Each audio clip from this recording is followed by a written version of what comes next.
Թրամփը իհարկե շատ խստացրել է ամեն ինչը եւ այլն եւ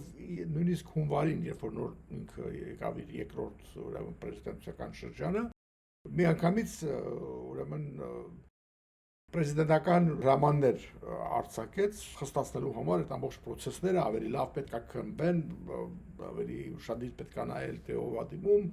ինչ տեսակ մարդիկ են սրանք եւ այլն։ Այս բանը արդեն པարզ է, այդքան բոլորին ոչ մի նորություն չկա երևի։ Էլ չեմ ասում նրա մասին, որ սկսեցին շատ մարդկանց ուղակի բռնել ու երկրից արտաքսել, հա, այդ էլ գիտենք արդեն, դա առանձին թեմա է, դրա մասին չեմ ուզում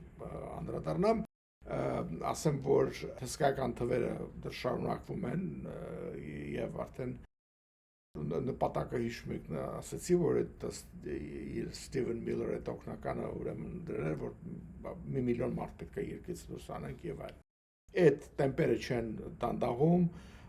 եւ այլն։ Նոր մարդիկ են անդադ վարձում, հենց որովհետեւ աշխատող չկա, այսպես ասած, եւ այս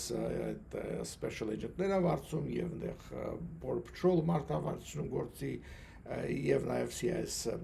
այդ գործերն անում։ Զարմանալիորեն իմիգրացիոն դատավորների թիվն են պակասեցրել։